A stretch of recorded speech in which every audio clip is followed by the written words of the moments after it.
River management framework for us says protect first, restore second.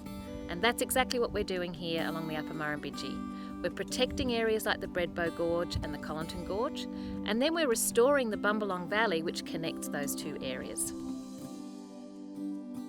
So you can sort of see the shape of the structure as the flow will come down to hit this structure. 3 years of work, but now we're seeing some really good results that are going to set us up for the future to see this river taking a really positive turn to recover.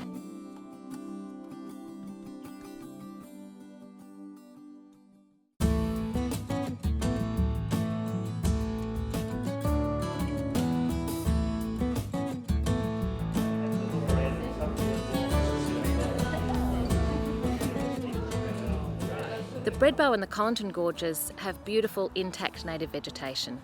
And our fish aren't stupid. That's where our native fish are hanging out. But they can't connect at the moment. There's not enough habitat, there's not enough native vegetation. We've been taking out willows and blackberries, restoring riverbanks and putting back some in-stream habitat in the form of logs.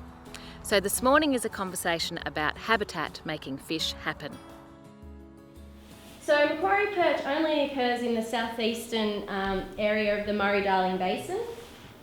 And also this is a really important core population to New South Wales. It is the biggest river population that we have in New South Wales, so it's really important we know what's going on and what we can do to help save it. This is distance. When you protect an area, that means you've got an area that is thriving and looking wonderful with a whole mix of diversity. It's just full of life. When you then start to restore the properties that adjoin the protected area, you carry that through. Nature heals itself. Nature will provide you with the seeds, provide you with the fish that'll start to be able to move down the system because you're providing them with the right habitat. The other thing that was really important about this project was that it was staged. You saw all those willows and blackberry pictures. Our project has only really done a very small part of what is an entire project of improving a river. The large part is up to the landholders and the community, because at the end of the day they're the people that live here, they're the people that will love this river. When you've got your head down doing the doing, quite often you forget to think about everything that's being done. So today's about looking at what we've achieved, and when I think about what we've achieved, I think we've done a whole lot, and so today is a bit of a celebration. Whenever you look at any of the things about communities that are resilient, they're communities that retain hope. And that's because they're connected communities.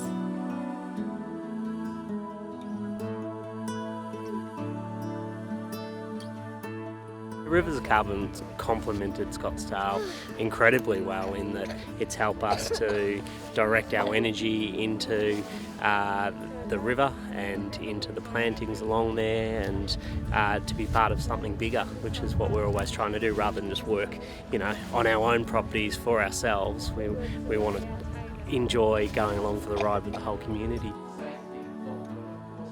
Our vision originally was, to have a lovely lifestyle and to slowly connect up from the house down to the river with trees.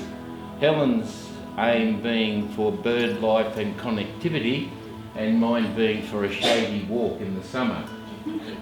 We've got a few trees that were there before we arrived, and we're trying to plant around them to sort of encase them.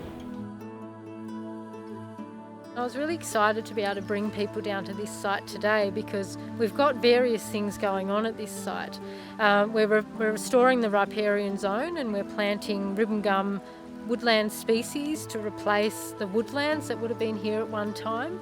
And the other reason why I'm excited about this site is we did some erosion work here, and we did a rock revetment to basically protect the bank from washing away the floodplain. So it's an asset protection work for the landholder.